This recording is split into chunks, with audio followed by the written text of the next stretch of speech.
Hello and welcome to Nationwide from Abuja on the network service of the Nigerian Television Authority. I'm Ayodeji Makinde. We'll begin with Nigeria's participation at the 79th session of the ongoing United Nations General Assembly, which has recorded success as the United States Chamber of Commerce commits about $320 million to finance mortgage, SMEs and other projects. And Vice President Kashim Shettima reaffirmed Tinubu's administration's commitment towards mortgage refinancing and women empowerment at a meeting with other members of Nigeria's delegation to strategize on Nigeria's engagement in New York. Status correspondent Abdurrahman Jibrila reports. At a U.S.-Nigeria Executive Business Roundtable hosted by the U.S. Chamber of Commerce, Nisha Biswal of the American International Development Finance Corporation announced that with a portfolio of $1 billion, it was investing $200 million in mortgage financing in Nigeria. $100 million has also been earmarked to finance micro, small and medium enterprises in Nigeria, with particular interest in women empowerment. The U.S. Chamber of Commerce also announced that $20 million is for the establishment of a firm processing of cashew nuts in Nigeria. Vice President Kashim Shettima restated commitment to investor-friendly policies, urging investors to give Nigeria the benefit of doubt. Nigeria's Minister of Foreign Affairs led other members to brief the Vice President on the activities and itinerary lined up in New York. Apart from President Tinubu's national statement, Vice President Kashim Shettima is also expected to meet with the Secretary General of the United Nations, heads of states, the African, Caribbean and Pacific states, the President of the World Trade Organization, Director General of the International Atomic Agency, and multinational companies. The Vice President is also meeting with the Bill and Melinda Gates Foundation and a host of other international partners. From New York, Abraham Jibrila, NTA News. In another development, Nigeria has reaffirmed its commitment to fostering stronger international partnerships and defending relations with member states of the Organization of African, Caribbean and Pacific States. On the sidelines of the 79th session of the United Nations General Assembly, Vice President Kashim Shettima stated this at a high-level meeting chaired by Angola, reiterating the importance of solidarity among member states and Nigeria's commitment to the organization's goals. While addressing pressing national concerns, Vice President Kashim Shettima used the opportunity to address Nigeria's recent inclusion on a high-risk jurisdiction list for anti-money laundering concerns, saying this sets the record straight and engage in constructive dialogue with international partners. The Secretary General, Jorge Robelo Pinto Chikoti, lauded Nigeria as an important member state, noting that the meeting aimed to strengthen cooperation with Nigeria and expressed gratitude for the country's significant contributions. He reiterated the importance of strengthening partnerships between member states and the European Union, focusing on crucial collaborations in areas such as environment, infrastructure, education and business development. Let's also tell you that the Organization of African First Ladies for Development has taken its campaign for inclusive education to the global stage, where it's called on African governments to commit towards universal school meals coverage. This was at a roundtable lunch hosted by Rockefeller Foundation on the margins of the 79th United Nations General Assembly in New York. State House correspondent Adeni Taiwo reports that Nigeria's First Lady Oluremi Tinubu signed the call to action alongside other members of the OAFLAD, affirming the country's readiness to promote enrollment and school feeding. From their individual countries in Africa, where they all pledged to promote sustainable development through the We Are Equal campaign, the stage has shifted to New York on the margins of the ongoing 79th session of the United Nations General Assembly. The goal of this roundtable launch, hosted in partnership with the Rockefeller Foundation, is to, among other things, position the school meals agenda in the G20 engagement of the African Union. A nation that is informed will easily transform, says Nigeria's First Lady Oluremi Tinubu, as he affirms the interest and commitment of President Bola Tinubu to rejig school feeding program in the country. Because immediately he resumed office, he declared a state of emergency on agriculture, food security. We have to make sure that we're able to grow some food. So with that, the school feeding in Nigeria is being reviewed, because without children having ability to eat, how do you want them to study? There is the early years snack that is being introduced, which are for tots and preschoolers and those in kindergarten. I think they wanted to start with that before we go into the first, primary, we call it primary, which is like the elementary, primary 1 to 3. And they'll start with that. But, the population is not something we can say we have to embrace immediately. With a surging population faced with climatic challenges, sustainable rollout of the program requires help. It's something I believe that we really, really want to do so that we can have school enrollment up and then get, most of the children, especially children from the north that are going through desertification. Recently, which it's been in the news with the flooding in Borno State, so it's just an hydra head problems that we are facing. But at the same time, we are not really scared, but we would need all the assistance we can get, and you can believe in our administration that we are here to work for our people and get Nigeria back on its feet. It's so clear that it provides all the benefits that Your Excellency mentioned. It's not just the nutrition solution. It's a gender solution. It's a climate solution. It's an economic solution. Their meeting closed with members resolving to do their part in ensuring that every child has access to a nutritious meal that is affordable and planet-friendly. From New York, Adeni Taiwo, NTA News. And back in Nigeria, President Bola Tinubu communicates Senate seeking confirmation of Justice Kudirat Kekereekun as Chief Justice of Nigeria. President of the Senate, Godswill Akpabio, read 3 other letters from the President on the first day of plenary, as Senate reconvenes after 2 months of recess.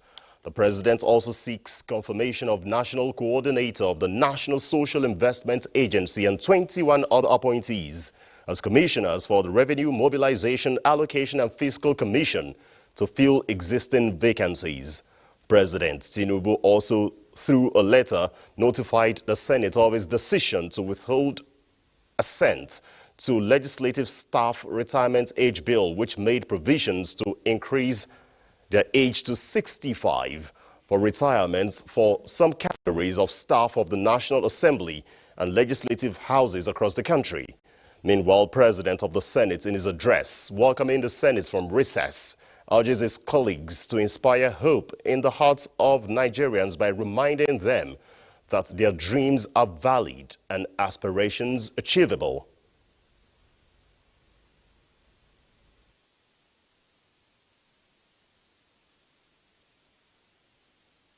These glimmers of hope paved the way for a brighter future.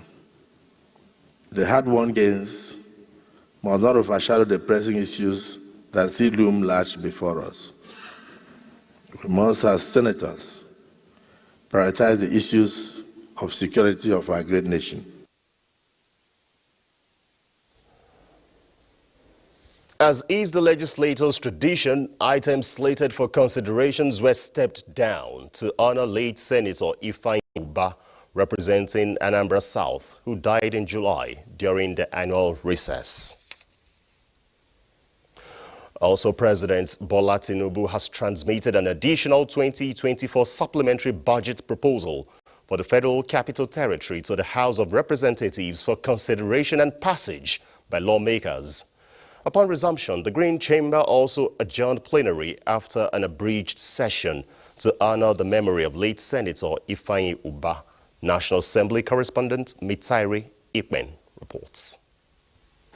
Resumption of plenary after 2 months of parliamentary recess was characterized by the usual exchange of banters among lawmakers. Speaker Tajuddin Abbas thereafter read the President's proposal for an additional 2024 supplementary budget for the Federal Capital Territory. This supplementary budget proposal has been prepared on the basis of the FCT's reviewed revenue and expenditure forecast and is aligned with the fiscal and developmental policies of the federal government and the renewed Hope agenda. With it, the FCTA continues to prioritize improvement of human capital and infrastructure within the Federal Capital Territory. The House then adjourned plenary in line with its tradition to honor late Senator Ifeanyi Uba, who died during the recess. His passing is a great loss to the National Assembly, his family, and the country as a whole. This is the first substantive session after the unfortunate demise of Senator Uba. We're back, with regular plenary sittings, and we have certain areas that we anticipate that we would have, a lot of concentration on. First of all, we're expecting the 2025 appropriation proposal from the President, from the executive arm of government, and we anticipate that should come in sometime about October. Major expectation is MTEF, medium-term financial expenditure framework of Mr. President, which will now form the basis upon which the budget 2025 will be premised. And then we expect that there will be several motions and bills that will come on board after our engagement with our constituencies. The House is one of the most effective part of this government because, we are grassroots oriented. Most of us, we don't have any other place to go to. We must go home. And we feel the impact of everything, positive or negative, directly. So we must act very well. Meanwhile, plenary and other legislative activities will resume on Wednesday, 25th September 2024, with an expected inauguration of a joint ad hoc committee to investigate challenges in the oil and gas sector. From the National Assembly, Mitaire Ikwen, NTA News.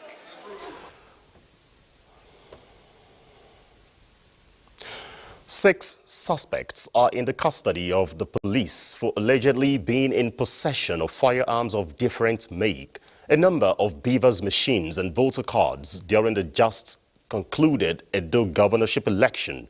The Deputy Inspector General of Police in charge of the exercise, Frank Mba, disclosed this during his post-election briefing in Benin City. Goodluck Enaini has details. DIG Frank Mba said suspects were arrested in various locations across the state and are currently undergoing police interrogation. We have a total of 6 arrests.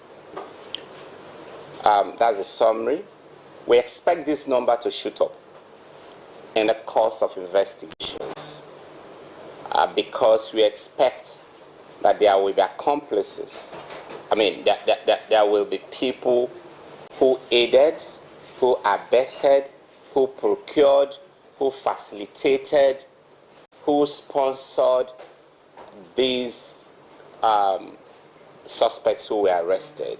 The DIG says throughout the exercise, the police and other security agencies recorded no loss of life, assault, or molestation of INEC staff. He also spoke on the post-activities of the police in the state. We are commencing massive patrols of the state. We are putting in place a strategy that will give rise to high visibility policing. He appreciates the people of the state for their conduct before, during, and after the exercise, urging them to be law-abiding citizens. In Benin, Inaini, NTA News. Elsewhere, the Nigeria Civil Society Situation Room and its accredited member organization on the 21st September 2024 Edo State's governorship election have commended INEC for the deployment of the Bimodal Voter Accreditation System BVAS, which enabled a relatively smooth accreditation and voting process. This was at the release of its final statement on the election. Correspondent Timothy Yusuf reports. The Nigeria Civil Society Situation Room and its accredited member organizations deployed observers across the local government areas in Edo State to observe the election. Situation Room submitted that the election experienced a slow start as a result of logistical challenges, which led to the late commencement of polls across several polling units. Although the voting process was concluded in a relatively peaceful atmosphere, the results collation process in some local government areas were not peaceful. Situation Room and its member organizations therefore call on INEC to investigate polling officials and collation officers involved in the violations of the guidelines on results collation.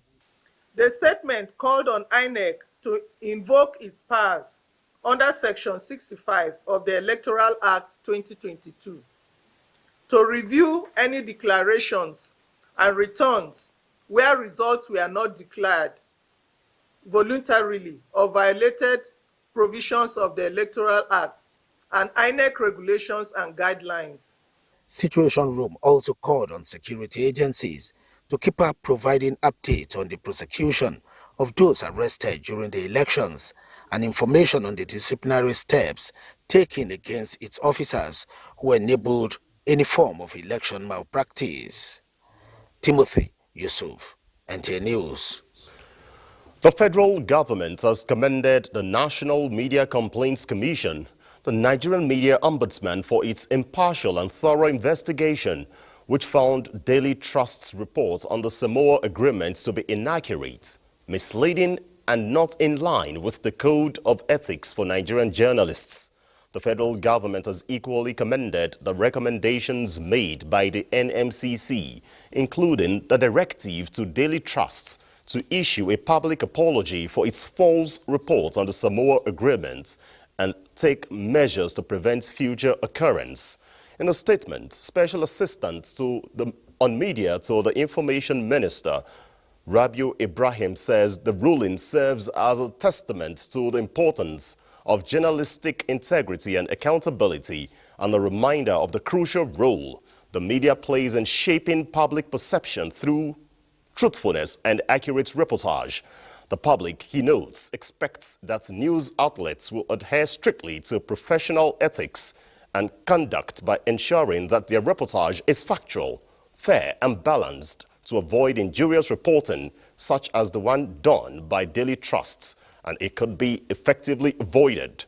The statement adds that the federal government recognizes that a free press is a pillar of democracy, but with this freedom comes the responsibility to report news in a manner that is accurate and devoid of misinformation. The federal government, on its part, it reaffirms, is committed to fostering an environment where the media thrives while also remaining accountable to the ethical standards of the profession.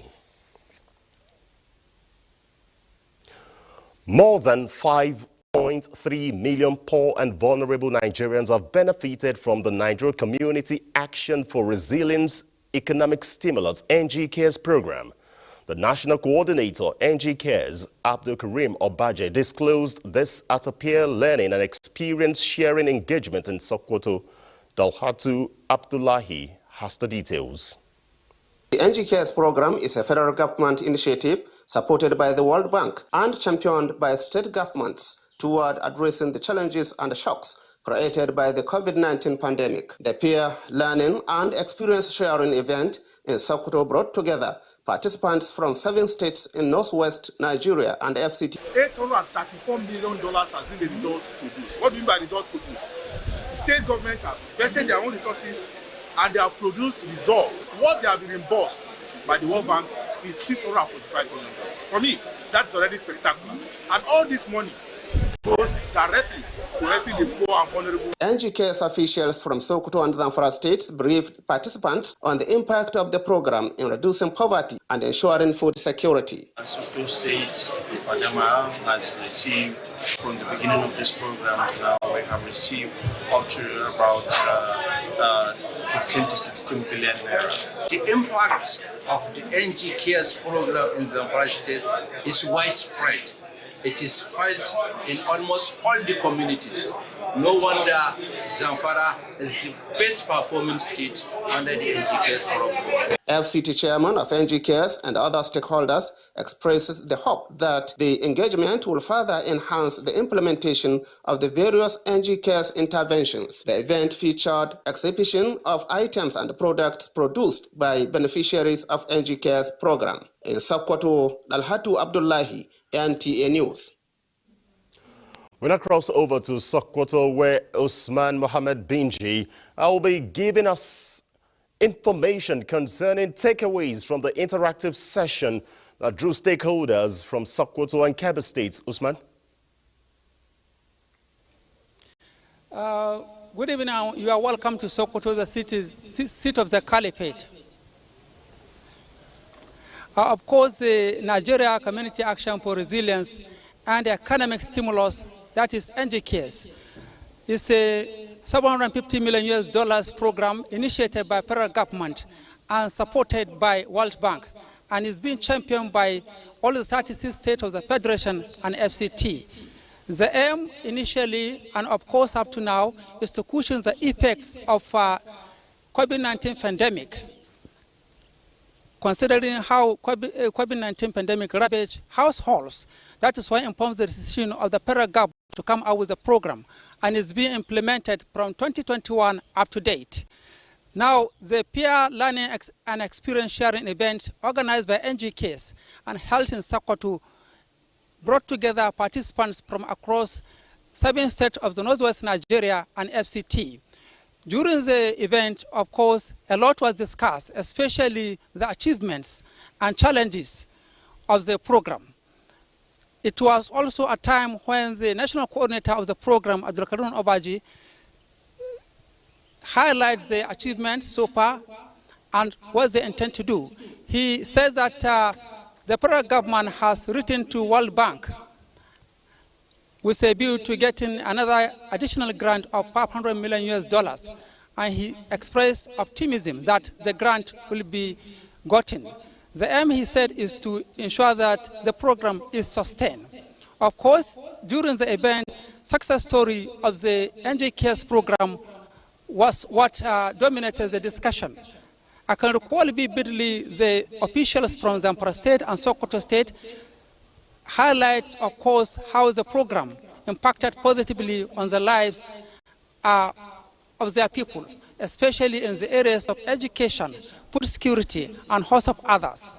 So the aim is to continue to discuss and highlight the challenges and the way forward.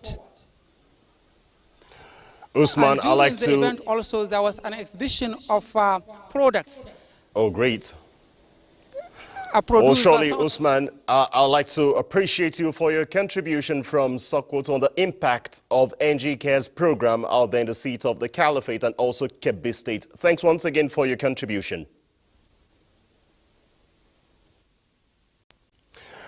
It's time to move on nationwide and cross over to our Maiduguri Network Center. And Abubakar is our guide. Over to you, Abubakar.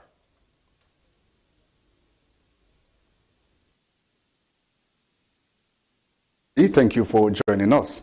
Governor Babagana Umara Zulum has flagged off first batch of disbursement of relief funds as well as food and non-food items to victims of the devastating flood that affected Maiduguri and environs. This followed the inauguration of the committee saddled with the mandate to disburse the funds and other support. The presentation of the relief items was launched at Gwengi, where the governor updated the public that 7.5 billion naira has so far been credited to the flood relief dedicated account. Here is Mohammed Goni with the rest of the story. Following rapid assessment of damages conducted by state officials and other relevant bodies on the impact of the disaster, the disbursement committee was inaugurated to disburse cash, food and non-food relief items to the victims of the flood in Maiduguri and Imbalance, which had since swung into action. The beneficiaries of the flood relief support were categorized into three, depending on the extent to which they were affected, with those who experienced minimal impact receiving 25 kg bag of rice, 10 kg bag of beans, mat, blanket, mosquito nets, and 100,000 naira. Partially and fully affected victims of the flood receive food and non-food items in addition to cash support, depending on the magnitude of destruction to their households and businesses. Beneficiaries of the intervention expressed gratitude to the government and non-governmental organizations and individuals for the humanitarian response, which they say will go a long way in the recovery process. Governor Zulum for acknowledged support of World Food Programme, UNHCR, NEDC, NEMA and other agencies from sister states, as well as well-spirited individuals for the collaborative efforts and responses, assured the victims that none of the identified victims will be left out in the process. This incident has also left many of our fellow citizens entirely unhelped, and it is our duty to stand in solidarity with them during this challenging time. We have witnessed the unimaginable destruction of houses, public infrastructures, and assets. Representative of the UN OCHA in Maiduguri reiterated the commitment of the UN agencies and other humanitarian partners to the rebuilding and recovery efforts of the state authorities. Chairman of Flood Relief Disbursement Committee, Bababakar Gujibawu, noted that at Gwangewan, where the first batch of the distribution of the relief items was plucked up, 5,235 victims were identified, out of which 1,587 victims had their homes completely destroyed, 2,283 partially affected, and 2,565 recorded minimal destruction. In Maiduguri, Mohammed Goni, NTA News. And talking health now, Borno State government has taken proactive steps to prevent disease outbreaks in camps, mandating Ministry of Health in collaboration with the State Primary Healthcare Development Board and UNICEF to launch an integrated vaccination campaign to shield flood victims. This initiative includes oral cholera and measles vaccinations as well as vitamin A supplement. The report. Flood disaster usually comes with attendant consequences like outbreak of childhood killer diseases, especially among the most vulnerable child in the society. The flag of ceremony of integrated oral cholera, measles vaccination and vitamin A supplementation by the Borno State Ministry of Health as well as State Primary Healthcare Development Board in collaboration with UNICEF is therefore a proactive step taken against any eventuality that may occur, particularly in prone areas like camps. Over 3,000 doses of cholera, measles vaccination and vitamin A supplement have been secured in the first phase of the exercise, which will be distributed across all camps where victims of flood are taking refuge within MMC, Jere and Konduga local government areas. We're immensely grateful to His Excellency Professor Babagana Umara Zulum for his leadership in coming to the aid of the people of Borno State, especially in these very difficult times. With his collaboration with the coordinating minister for health, as well as the executive director of the National Primary Healthcare Board. Today, the first children and the first mothers and the first health workers are receiving this vaccine. The internally displaced persons have also been enjoined to imbibe personal hygiene practices towards augmenting efforts of government in preventing outbreak of deadly diseases within their immediate environment. Here on to Nationwide on the Nigerian Television Authority. It's now time to return to Ayodeji in Abuja for more reports for us.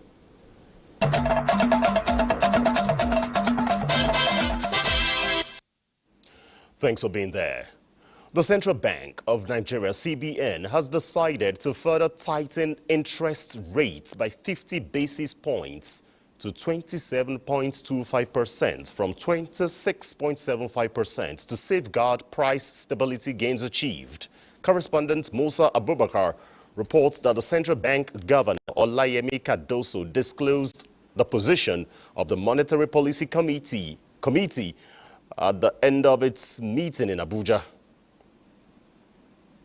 The need to work in close collaboration with the fiscal authority to address the current upward pressure on energy prices. The NPC noted the continued growth in money supply, recognizing the need to curtail excess liquidity in the system as well as address foreign exchange demand pressures.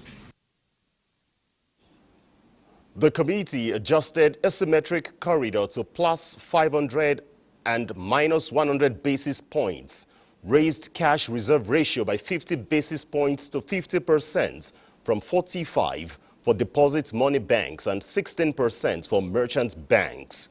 Liquidity ratio remains 30%. Next on Nationwide is our Lagos Network Center, and Hingino will take the next set of reports.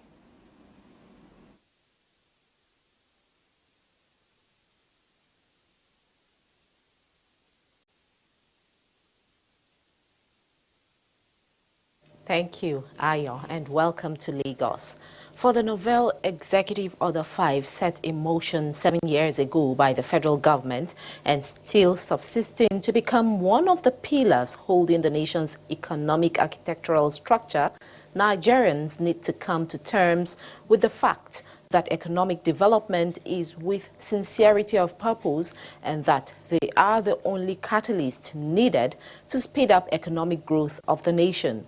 These were the submissions of public analysts while expressing their views on the executive order and its mission in improving the nation's economic development. Lanre Bele tells us more. The Presidential Executive Order 5 is for planning and execution of projects invariably promoting Nigerian contents in technology with local content in information technology as well as fintechs. In engineering, areas of software, solar, civil construction and automobiles, and in science, production, pharmaceuticals and laboratory equipment that are locally made are given priority. Federal government has demonstrated its seriousness on this order by mandating all its ministries, departments and agencies to give preference to local content in procurement and contracts.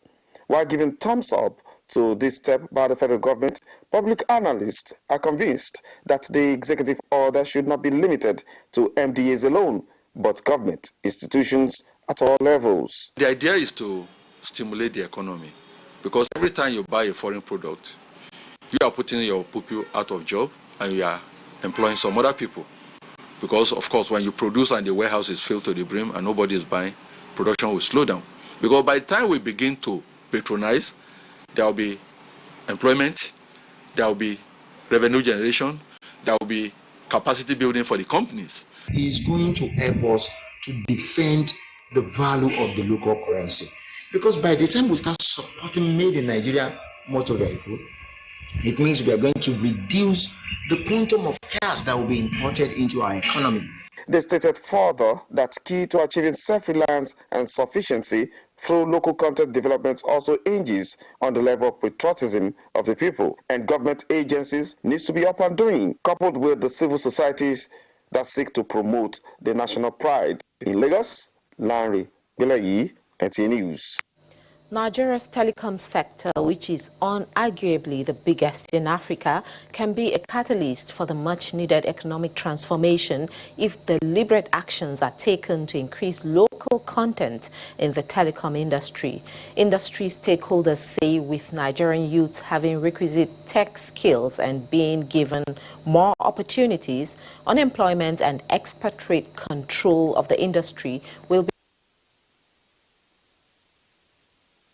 with tech experts from different parts of the world migrating to take advantage of opportunities in the nation's telecom industry. Although local content is gaining traction in the industry, stakeholders believe more can be done to deepen homegrown content and innovation. Involvement of Nigerians is there. The issue is the level of involvement, and of course, the level of involvement depends on your financial capacity.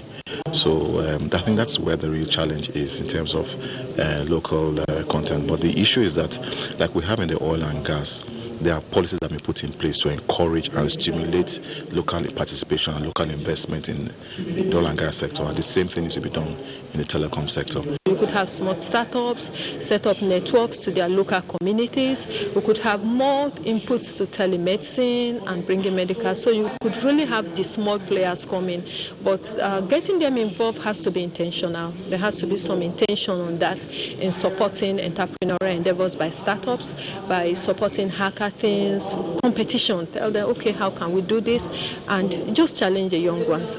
With over 200 million people and a vibrant, diverse culture, Nigeria's potential for producing homegrown digital content is vast. Analysts say this is also fueled by upgrading of telecom infrastructure and technologies like 5G and possible migration to 6G.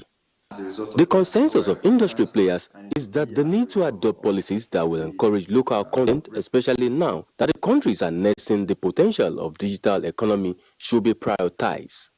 In Lagos, Joel Bukbola, NTA News. Those are the stories from Lagos. Nationwide continues with Ayo in Abuja. Thanks, Hingino, in our Lagos Network Center. Back here in Abuja, officials of the Nigerian Geological Survey Agency will be in Pape and its environs for at least 7 days to carry out gravity study over the frequent cases of earth tremor.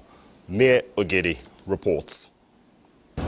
Nature not in good terms with our inhabitants in Pape area of Abuja. The Ili Pape and the fear of earth tremor. September 13th to 15th, 2024. A period residents of Mpape and Katampe will describe as a nightmare.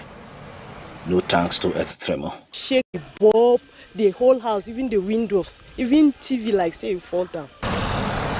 A week later, Nigeria Geological Survey Agency moved to its seismic center within the premises of the ASU Radio and TV.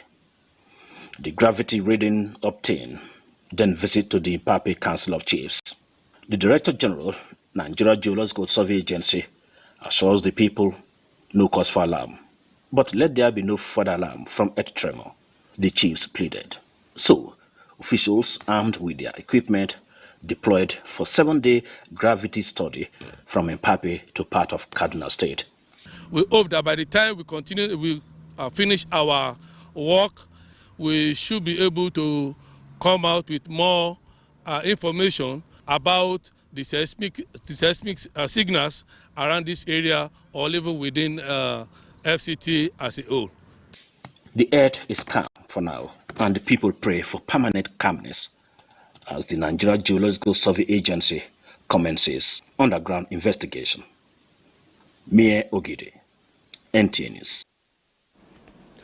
The Nigerian Army has cleared Colonel Isaac Abdul Karim of wrongdoing following allegations of ill treatment by a discharged female soldier private, Ogunleye Ruth. Director, Army Public Relations Major General Onyema Wachuku, at a news conference, says the Army investigated the claims and discovered the alleged victim was mentally unstable, which necessitated a discharge from the Army. Transparencies conducted an exhaustive review of the facts, testimonies, and evidence presented. The investigation concluded that Colonel I.B. Abdul Karim did not commit the offense of sexual harassment as alleged by ex-private Ruth Ogunleye. The director stressed that the Nigerian Army's operations and activities are guided by the Constitution and established regulations. Here. And we feel that as she being one of our own, we cannot just throw her out into the larger society. What do we have to do? We have to intervene. That was why we actually sent her for medical evaluation to an independent body, not in the Nigerian Army any longer. And that evaluation came up with a report. The military police report, investigation report also came up. That is why we are at this juncture today, to let Nigerians know the truth, the facts about this matter. In other news, a developing country like Nigeria requires a responsive criminal justice system that is based on fairness and relevance to meet the yearnings of its citizens. Having enacted the Administration of Criminal Justice Act in 2015, the federal government is strengthening the law by setting up a national working group to cascade its provisions. The reports. The Administration of Criminal Justice Act 2015, a legal instrument held by experts in law as a major breakthrough for the justice sector in Nigeria, having used its legal teeth to bite many criminally minded individuals. But as part of ongoing amendments towards ensuring greater efficiency, though a national minimum standards document to guide its operationalization is now in place and undergoing review and validation. The aim of setting up the working group is to ensure that national minimum standards receives input, recommendations, and wide acceptance from all stakeholders. Prohibition of stay of criminal proceedings on account of an interlocutory appeal. This is the most important provision of the ACJ. Furthermore, a working group is now in place, empowered to deepen criminal jurisprudence in Nigeria. The National Working Committee will play a crucial role in ensuring that these standards are adhered to. We would like the documents translated into major languages and then printed and disseminated so that people will be aware of this law. 9 years on, the Act has been adopted by the 36 states, but the Federal Minister of Justice expects positive results in the polity going forward. In Abuja, Minna Daniels, NTA News. The sensitization campaign to scale up birth registration across the 33 local government areas of Oyo State commenced with a one-day mobilization drive organized by the National Orientation Agency, NOA, in conjunction with other stakeholders. Kemi Oshin reports that parents, community and religious leaders as well as the media were in attendance. Birth registration is part of civil registration and vital statistics system used by government to ensure that every Nigerian child has access to education, healthcare, and other essential services. In a message to the event, the Director General, National Orientation Agency, Malam Isa Onilu, called for support of parents and relevant stakeholders to improve the registration of birth for children aged 0 to 5 years and provide them with national identification number. If their parents make sure that they register in their community and the local government level, the government will be able to know the number of packages of vaccines that will be adequate for children in that community. When our people will come to them, they should give them all the necessary support, and whatever information they are asking for them, they should release that information. The birth registration drive, ongoing till November 2024, will provide opportunity for every child in communities, wards, and local government to register and their rights and well-being protected. In Ibadan, Kemioshi, NTA News. The federal government, through the Budget Office of the Federation, has commenced preparations for the 2025 budget with the training of budget officers from various ministries, departments, and agencies. NECA Oko reports that the training is designed to equip officers with the necessary skills to prepare and manage the 2025 budget effectively. The two-day training program focuses on best practices in budget preparation, leveraging the Government Integrated Financial and Management Information System (GIVMIS).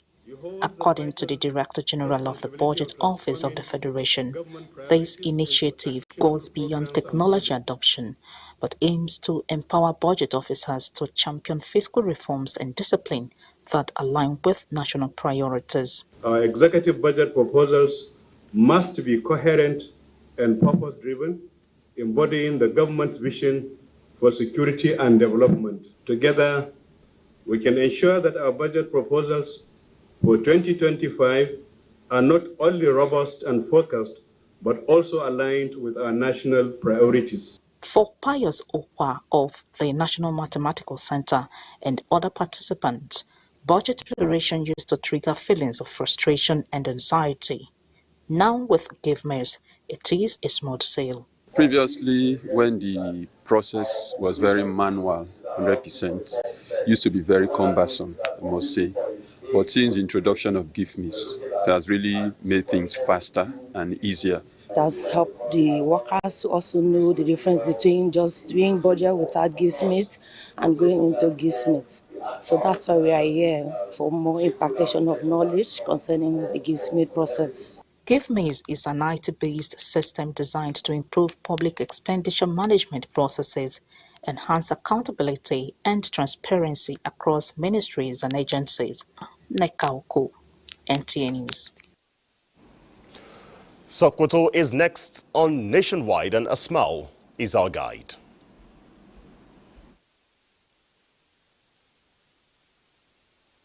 Ayodeji, good evening and welcome to Sokoto on Nationwide. Communities affected by the recent floods in Kebbi State will soon begin to receive the needed attention from both the federal and state governments. Kebbi State Deputy Governor Senator Umar Abubakar made this known while inspecting flooded areas across the state. Correspondent Abdul Jalil Muhammad Bawa reports. The Flood Impact Management Committee inspected flood-damaged roads in Makera of Birnin Kebbi and Zabarman Mokon of Gondu local government areas. However, the situation at Company Village in Argungu local government area is even more dire, with the entire village submerged in water and the road connecting Kebbi and Sokoto states severely affected. As of now, we are severely affected, though we have started receiving support, but we want the government to find us a permanent shelter. We don't want to come back to this town. The Deputy Governor, Senator Umar Abubakar, who led the committee, says the state government is working closely with the National Emergency Management Agency, NEMA, and other federal agencies to provide relief materials to affected communities, which is crucial in helping those impacted by the floods. In terms of their livelihood, also relief materials of food items and a number of other materials such as mosquito nets, blankets, mattresses, mat and other items are also being provided for them. The committee plans to visit other affected areas across the state to assess the situation with a view to providing support. In Birnin Kebbi, Abdul Jalil Muhammad Bawa, NTA News. The Federal Ministry of Information and National Orientation has reached out to the business community at the Sokoto Central Market to sensitize them on various post-fuel subsidy era economic policies and interventions introduced by the federal government to bring respite to Nigerians. Bashir Ibrahim Nababa reports that the Enlightenment campaign was at the instance of the Federal Ministry of Information and National Orientation, Sokoto office. I just hope that this is going to be followed up systematically without bias. Conducting the outreach program at the Central Market Sokoto, Federal Information Head of Center Sokoto, Ramatusani, stated that the present administration of President Bola Ahmed Tinubu has unveiled a number of programs targeting indigents and other deserving Nigerians. To this end, billions of naira have been committed in various programs that include students' loan scheme, non-interest loans, promotion of investment in technology and digital creativity, empower youth with knowledge and skills for self-reliance. Others are provision of food palliatives, agricultural implements that include seedlings and fertilizers, among others, to farmers. It is crucial for Nigerians to understand that the current economic hardship is not particular to Nigeria, caused by the fuel subsidy removal, but a global affair, and call on people of the state to visit official portals of the federal government to apply so as to benefit from the benevolence of the government. The first idea, everybody should apply for it. We have our 11 agenda. The outreach in Sokoto State was preceded by a town hall meeting with stakeholders who are expected to step down the message to their various communities and platforms for a better understanding of the federal government's policies and programs. From Sokoto, Bashir Ibrahim Nababa, NTA News. And that's it from here. It's back to Ayodeji in Abuja for the continuation of the news. Thanks, A smile in our Sokoto Network Center. A transformative initiative aimed at promoting gender equality in schools across the Federal Capital Territory is underway. Christiana Akonde reports that the initiative, developed by the National Senior Secondary School Commission and the British Council, seeks to empower principals and vice principals with knowledge, tools and strategies that will foster gender-inclusive learning environments. A workshop to this effect dwelt on the importance of developing leadership skills, dismantling gender biases and creating classrooms where both boys and girls can thrive. Experts from the British Council highlighted leadership dynamics, gender stereotypes and need for equal opportunities for all students in line with global best practices. When you have quality teachers, you will have quality learners, you will have quality outcomes. And of course, ultimately, that would lead to positive developments in this country. Globally, education strategies are evolving to address gender disparities in schools. These disparities, of course, you will agree with me, influence student perception of gender roles. It also reinforces stereotypes and affects self-esteem and engagement. I want to ensure that gender equality is being taken care of in the schools, because we have this problem of she's a girl child, I'm from a girl child school, but I just want to see that everybody has equal treatment in education. Bringing learners together is to ensure that teaching and learning actually takes place in the school. This initiative is part of federal government's broader mission to elevate education standards in the country. And next is sports updates. And that's nationwide. I'd like to thank you for watching. I'm Ayodeji Makinde on behalf of the entire production crew here in Abuja. Good evening.